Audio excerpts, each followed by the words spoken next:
चले तो आज की इस प्यारा सा वीडियो में आप सभी प्यारी प्यारी बहनों का और प्यारे प्यारे भाइयों का जो है मोस्ट वाला वेलकम है। और मैं आपका भाई रवि कुमार। आज बात करेंगे क्लास 12 हिंदी के टॉप 10 नहीं, टॉप 15, ठीक है। टॉप 15 सब्जेक्टिव क्वेश्चन पे जो सीधा एग्जाम में आने वाला है, ठीक है। यहां से अगर ये वीडियो देख लेते हैं तो 3 को क्वेश्चन तो आ ही जाएगा, इतना बात की गारंटी आपका भाई जो है देगा। तो आप लोग क्या करिए, वीडियो को जो है पूरी तरह से देखिए और बढ़िया से देखिए। देखिए सबसे पहला क्वेश्चन हम लिए यहाँ पे, पंच परमेश्वर के खो जाने को लेकर कवि चिंतित क्यों है। तो भाई मेरे ये क्वेश्चन कहां से लिया गया है, तो ये क्वेश्चन लिया गया है गांव के घर कविता से, जिसके राइटर हैं ज्ञानेंद्रपति। क्या नाम है इनका? ज्ञानेंद्रपति नाम है। और यहाँ पे देखते हैं जो क्या कवि जो है चिंतित क्यों है। देखिए कवि पंच परमेश्वर के खो जाने को लेकर चिंतित है। कवि जो है पंच परमेश्वर के खो जाने को लेकर चिंतित है। तो क्यों चिंतित है, देखिए क्योंकि पूंजीवादी संस्कृति के विकास से गांव और समाज में वैज्ञानिक और तकनीकी विकास तो हुआ है, ठीक है। क्योंकि पूंजीवादी तकनीकी के कारण जो है, पूंजीवादी तकनीकी विकास से जो है गांव में वैज्ञानिक और तकनीकी विकास तो हुआ, लेकिन क्या है, लेकिन इससे पुरानी संस्कृति और उसको मूल्य का क्या हो गया, क्षरण हो गया। क्षरण के मतलब खत्म हो गया। क्या हो गया? खत्म हो गया, ठीक है, खत्म हो गया। पहले गांव में क्या थी? सरलता थी, अपनापन था, प्रेम था। लेकिन अब चीज जो है क्या हो गई है, खत्म हो गई है। जिससे कवि जो है, कवि को जो है क्या है, दुख है। जिससे कवि को दुख है। भाई मेरे बात समझ में आ रहा है ना? इस प्रकार इसका आंसर जो आप लोग लिख सकते हैं। चलिए आगे देखा जाए तो आगे क्या है, अगला क्वेश्चन आपका गैंग्रीन क्या है। गैंग्रीन तो गैंग्रीन देखेंगे, लिखेंगे गैंग्रीन एक बहुत खतरनाक बीमारी है। गैंग्रीन जो है एक बहुत ही खतरनाक बीमारी, बहुत ही डेंजरस बीमारी है। पहाड़ियों पर रहने वाले व्यक्तियों के पैरों में कांटा चुभना आम बात है। जो भी व्यक्ति पहाड़ी क्षेत्र में रहते हैं, उनके पैर में जो है बराबर जो है कांटा जो है चुभते रहता है, बराबर जो है कांटा चुभते रहता है। और क्योंकि वे लोग कांटा चुभने के बाद भी बहुत दिनों तक उसे ऐसे ही छोड़ देते थे या छोड़ देते हैं, ठीक है। जिस कारण उनके पांव में क्या हो जाता है, जख्म हो जाता था। और इसका इलाज जो है मात्र पैर को काटने से ही होता था, ठीक है। कभी कभी तो इस बीमारी से पीड़ित व्यक्ति अपना जान भी क्या कर देता है, गवा देता था। इसी को गैंग्रीन कहते हैं। यानी कि लिखेंगे जो गैंग्रीन एक ऐसी बीमारी है जो पहाड़ी क्षेत्र में रहने वाले लोगों को तो हो जाती है। और कैसे होती है? क्योंकि पहाड़ी क्षेत्र में रहने वाले लोगों को जो है भाई मेरे कांटा चुभना आम बात है। वहां पे कांटा चुभना आम बात है। और वो कांटा को समय से नहीं निकाला जाएगा तो ये घाव का रूप ले लेगा। और ऐसा घाव का रूप लेता है जो जिस अंग में वो कांटा चुभा, जहां पे घाव हुआ, उस अंग को काटना पड़ेगा, तब जाके जो है, ठीक है, आदमी का जान बच जाएगा। लेकिन होता क्या है, अगर मान लीजिए जी इस अंग को नहीं काटा जाए तो क्या होगा?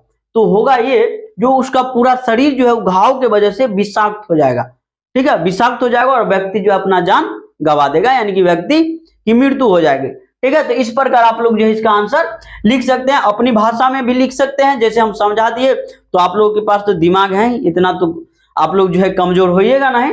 चलिए अगला क्वेश्चन देखा जाए।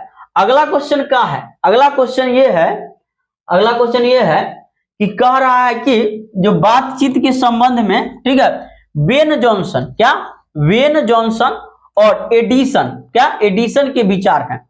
मतलब बातचीत के संबंध में कह रहा है, बातचीत के संबंध में बेन जॉनसन और एडिसन का क्या विचार है ना। बातचीत के संबंध में बेन जॉनसन और एडिसन का क्या विचार है तो लिखेंगे बातचीत के संबंध में बेन जॉनसन की राय है कि बोलने से ही मनुष्य के असली रूप का क्या चलता है, पता चलता है। सिंपल बेन जॉनसन कह रहे हैं जो जब मनुष्य बोलता है तो क्या होता है, तब उससे हम क्या होते हैं, साक्षात्कार होते हैं, यानी कि उसके असली रूप का पता चलता है। हम नहीं बोलेंगे तो आपको पता नहीं चलेगा जो हम गूंगा है, बहरा है, ठीक है, या कैसे बोलते हैं, कैसा व्यक्ति है, ऐसे आपको पता नहीं चलेगा। हम मान लीजिए जो कोई व्यक्ति है बहुत स्मार्ट है, बढ़िया से चश्मा टाई बेल्ट लगा के आपके सामने खड़ा हो गया, आप कहेगा जेंटलमैन है, बहुत समझदार मालूम पड़ता है। और जब उससे कुछ पूछिएगा तो करने लगेगा, तो बता है भाई। अब मान लीजिए वो बोला तब आपको पता चला जो वो बता है, ठीक है। तो यही बेन जॉनसन कहते हैं जो बोलने से जो है मनुष्य का साक्षात्कार होता है, उसके असली रूप का पता तभी चलता है जब वो बोलता है, ठीक है। आगे देखिए, आगे कर, अगर मनुष्य चुपचाप रहे तो उसके गुण तथा दोष का कभी पता नहीं चल पाएगा। और ये अभी तुरंत न बताए हैं, जो अगर मनुष्य नहीं बोलेगा तो उसके अंदर क्या गुण है क्या अवगुण है ये हमको पता कभी नहीं चलेगा, ठीक है। चलिए, ये तो बेन जॉनसन बोले। अब एडिसन क्या बोले से देखिए, एडिसन कहते हैं, एडिसन का राय है कि असल बातचीत सिर्फ दो व्यक्तियों के में हो सकती है। एडिसन कहते हैं भाई मेरे, जो असली वाला बातचीत जो है सिर्फ दो आदमी के बीच, तीसरा आदमी आया तो ये बातचीत नहीं होगा। देखिए, जिसका मतलब यह हुआ कि वह एक, ठीक है, दूसरे से दिल खोलकर बातचीत करते हैं। यानी कि एडिसन कहते हैं ये असली का बातचीत जो है दो आदमी के बीच होगा। अगर दो आदमी है तो दिल खोल करके बात करेगा, ठीक है, दिल खोल करके बात करेगा। और जैसे ही तीसरा आदमी आएगा तो उसका बात क्या हो जाएगा, बदल जाएगा। देखिए, जो भी हो उसकी निजी बात होती है, जो भी सभी एक दूसरे को बताते हैं। अगर इसके बीच वहां कोई तीसरा व्यक्ति, ठीक है, आता है तो फिर वह खुलकर बात नहीं कर पाते। यानी कि दो व्यक्ति जो है दिल खोल करके बात करेगा, जो उसका निजी बात रहेगा वो करेगा। जैसे ही तीसरा आदमी आया तो भाई देखो क्या करता है, तो बातें बदल लेगा। बात क्या होता है, बात बदल लेगा और तीसरा को जो है मूर्ख समझने लगेगा और कहेगा भाई वाह कथी बतिया रहा था, नहीं ये बात बतिया रहे थे, मतलब बात का पलटी मार देता है, ठीक है। तो देखिएगा, अब वो बात कोसों दूर चली जाती है, ठीक है। कहा भी गया है कि 6 कानों में परी बात खुल जाती है। और ये भी कहा गया है जो 6 कान का जो बात होता है, 3 आदमी में 6 कान हुआ, ठीक है, और 6 कान का जो बात होता है वो खुल जाती है। तीसरे आदमी के आ जाने से या तो वह बात को छुपा लेंगे या उसे मूर्ख अज्ञानी समझा यानी कि बना देंगे। एक तरह से यहाँ पे टाइपिंग मिस्टेक है, बना देंगे, ठीक है। तो इस तरह से आप जो है इसका आंसर लिख सकते हैं। दोनों तो आप लोग के दिमाग में घुस गया होगा, ठीक है। नहीं घुसा तो फिर से सुनिए। देखिए, बातचीत के संबंध में बेन जॉनसन का कहना यह है, जो बातचीत से ही हमको मनुष्य का क्या होता है, बोलने से ही मनुष्य का क्या होता है, साक्षात्कार होता है। फिर से सुनिए, बातचीत के संबंध में बेन जॉनसन का कहना यह है, जो बोलने से ही मनुष्य का क्या होता है, साक्षात्कार होता है। बोलने से ही मनुष्य का साक्षात्कार होता है। और ठीक है, और क्या होगा, जो बोलने से ही जब मनुष्य बोलेगा तो हम उसके गुण के बारे में और अवगुण के बारे में पता कर पाएंगे, ये बोला बेन जॉनसन। और एडिसन क्या बोला, एडिसन बोला कि जो असली बातचीत ना सिर्फ दो व्यक्ति के बीच हो सकता है। जैसे ही तीसरा व्यक्ति आएगा तो बात जो है इधर उधर के बात जो है होने लगेगा। हाँ, और दो व्यक्ति के बीच निजी बात जो हो रहा था, अगर वो तीसरा व्यक्ति पूछ दिया जो क्या बात कर रहा था, तो उसको जो है मूर्ख बना दिया जाएगा और कहेगा कुछ नहीं, ठीक है, इधर उधर की बात करने लगा। तो ये छोटा सा बात है, आप लोग समझ गए होंगे। तो अगला क्वेश्चन लिया जाए। और अगला क्वेश्चन, ये कहानी कौन नहीं पढ़ा है भाई, ये कहानी, ठीक है, कह क्या रहा है कहानी में, देखिए क्वेश्चन में कह रहा उसने कहा था, ठीक है। ये कहानी आपका राइटर का नाम आप लोगों को पता होगा, चंद्रधर शर्मा गुलेरी। क्या, चंद्रधर शर्मा गुलेरी, ठीक है। शीर्षक कहानी में लप्टन साहब की जेब से क्या बरामद हुआ था।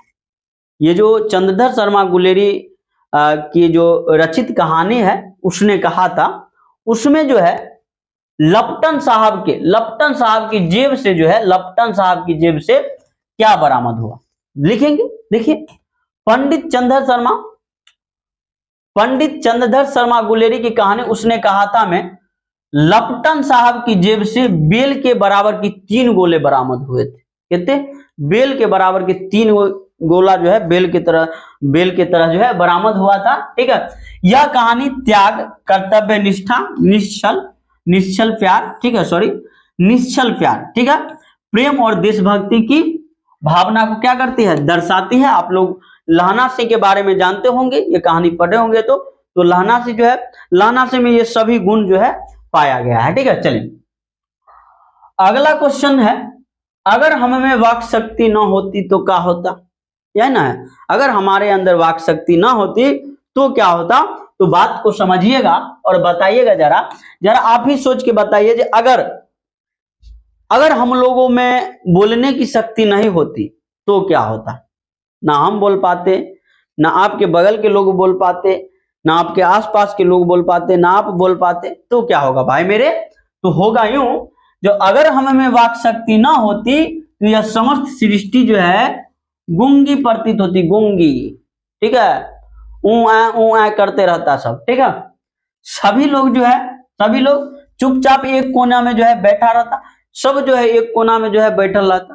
ठीक है, अब तो उसे सोच रहा होगा जो तो ठीक रहता, सब एक कोना में बैठल रहता, कैसे ठीक रहता।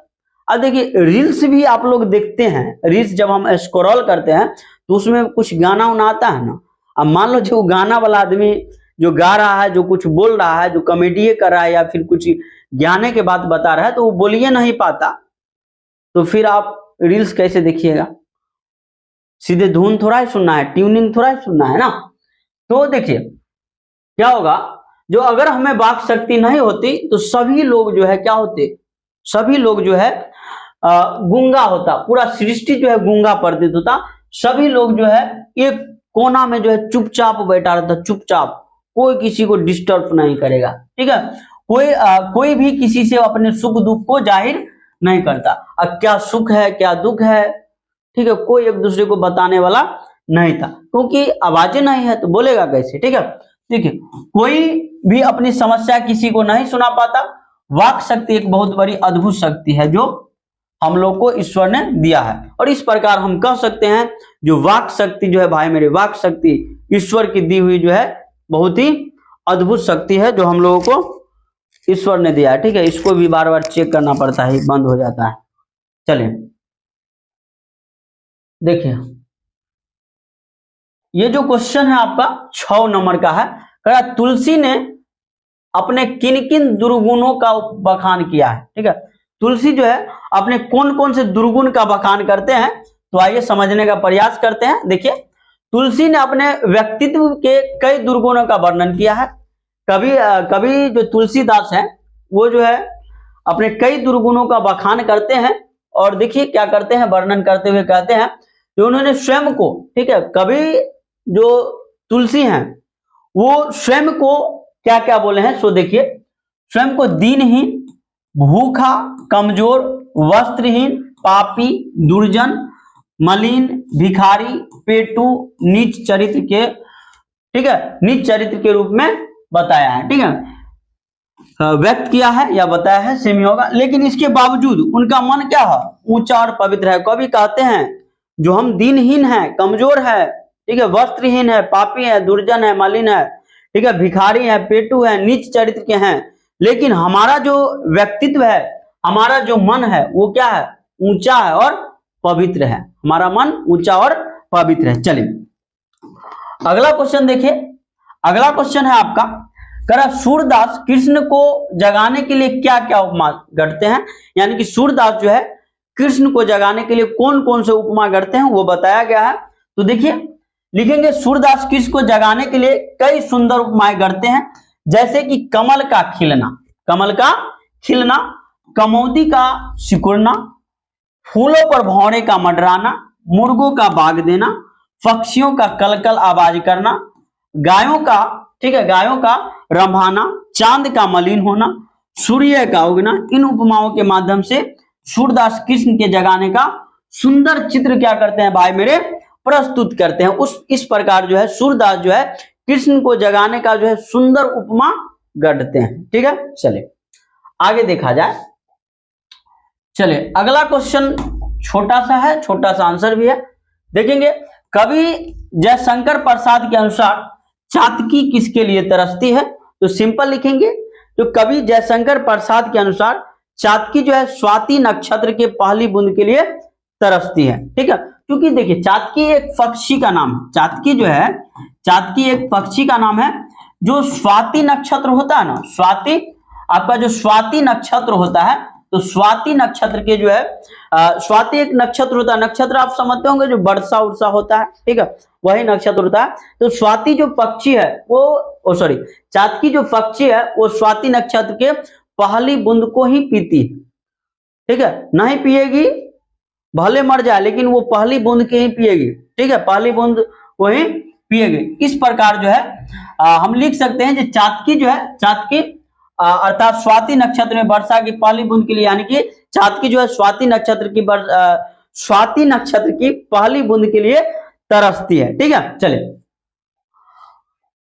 अगला क्वेश्चन वही है, ओम प्रकाश वाल्मीकि जी के द्वारा एक आत्मकथा लिखा गया है जिसका नाम है जूठन, और जूठन से ये क्वेश्चन है, ठीक है। क्या है क्वेश्चन देखेंगे जरा। कह रहा है हेडमास्टर कलीराम ने ओम प्रकाश को क्या आदेश दिया था, यानी कि हेडमास्टर कलीराम जो था वो ओम प्रकाश को क्या आदेश दिया था, तो लिखेंगे, ठीक है। हेडमास्टर कलीराम ने ओम प्रकाश को आदेश दिया था कि वह शीशम के पेड़ से एक, ठीक है, टहनी तोड़ कर लाए और उसी से झाड़ू बनाकर स्कूल के कमरे और बरामदे को अच्छी तरह से साफ करे, ठीक है।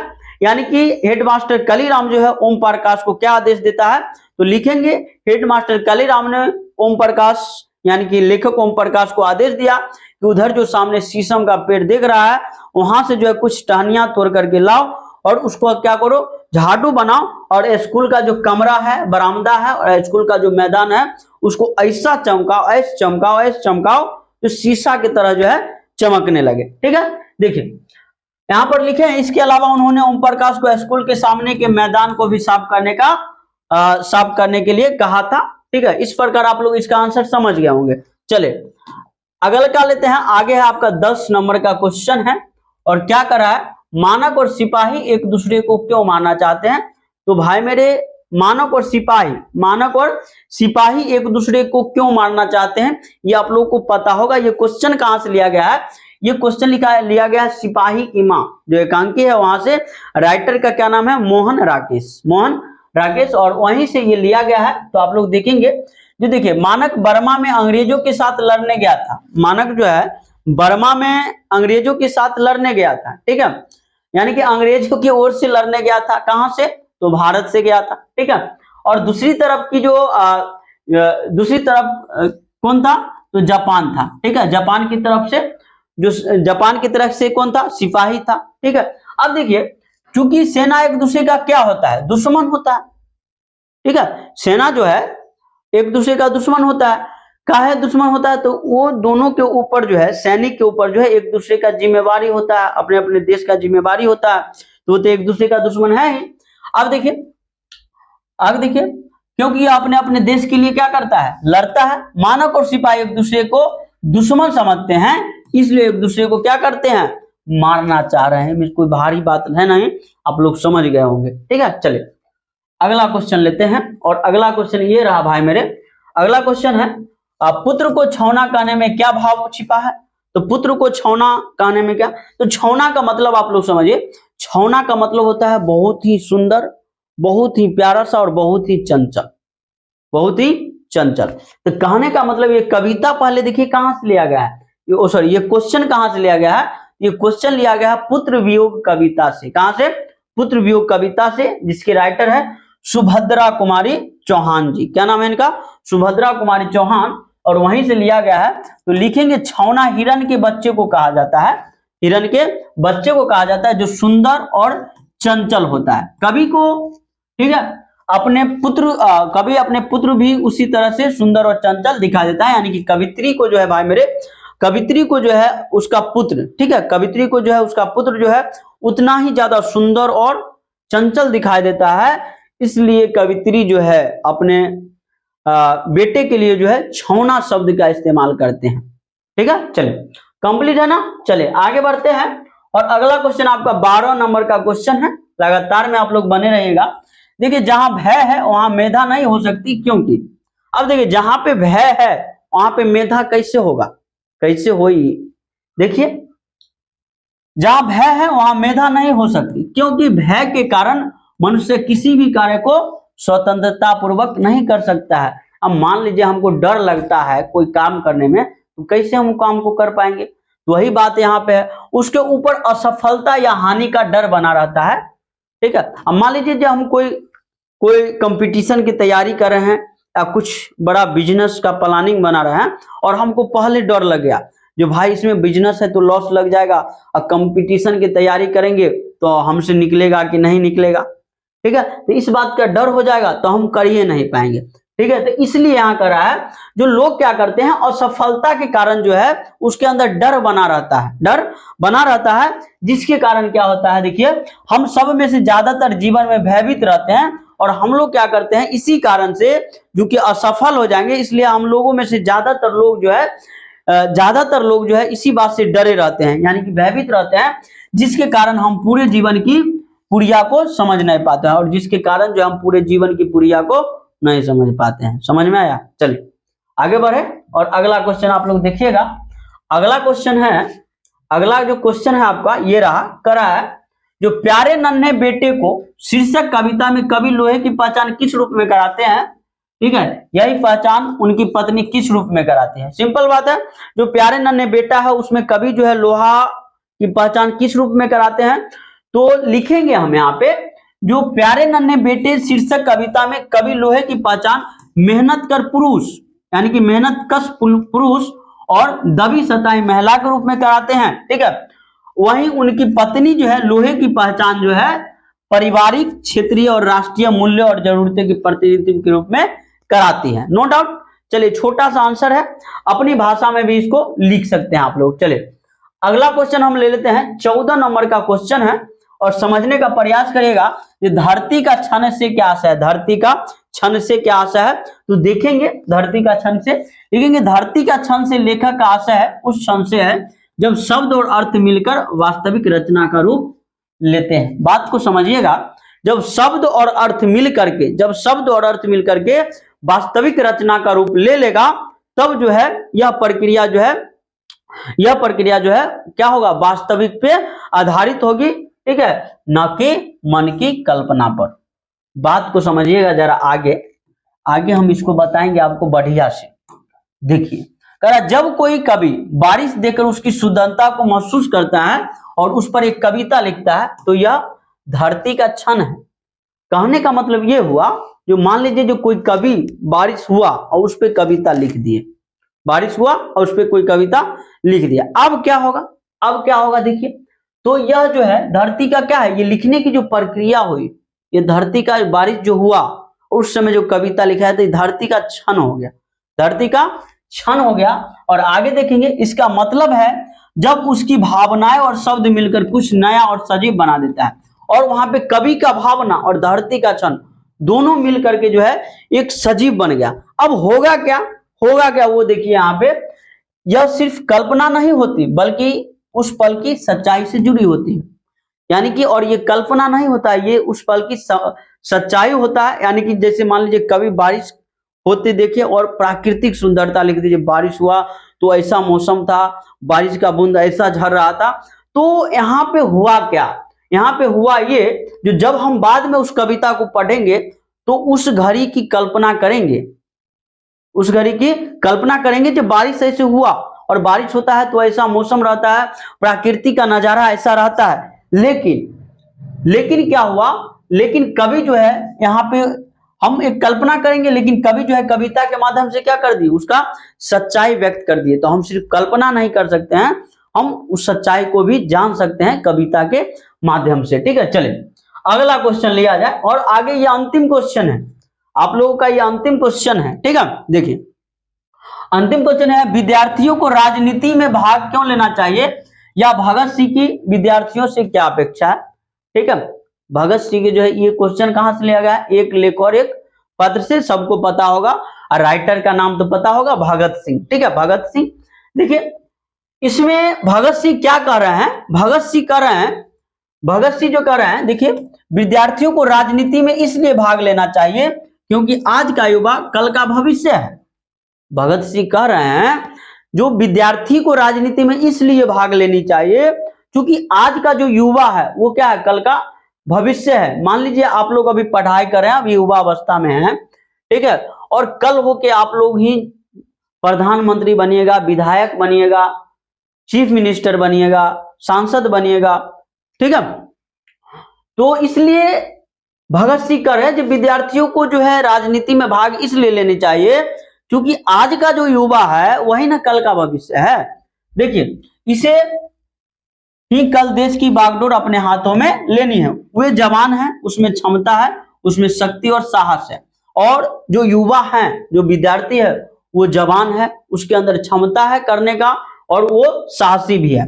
अगर ठीक है, अगर आज से ही राजनीति में भाग नहीं लेंगे तो आने वाले समय में देश को भली भांति नहीं संभाल पाएंगे। और कभी भगत सिंह आगे कह रहे हैं, जो अगर आज की युवा ठीक है राजनीति में अभी से भाग नहीं लिया तो देश को जो है भली भांति समझ नहीं पाएगा, देश को भली भांति नहीं समझ पाएगा और उसको संभाल भी नहीं पाएगा, जिससे देश का विकास नहीं होगा। विद्यार्थी की शिक्षा ऐसी देनी चाहिए जिससे उन्हें देश की परिस्थितियों का ज्ञान हो और उनके अंदर सुधार के उपाय सोचने की योग्यता पैदा हो। और भगत सिंह आगे कह रहे हैं कि विद्यार्थियों को ऐसा पढ़ाना चाहिए, ऐसी शिक्षा उन्हें देनी चाहिए जिससे उसको देश के बारे में तो ज्ञान हो ही, ठीक है, देश के बारे में तो ज्ञान हो ही और देश के बारे में सोचने की योग्यता भी जो पैदा हो, देश के बारे में सोचने की योग्यता पैदा हो।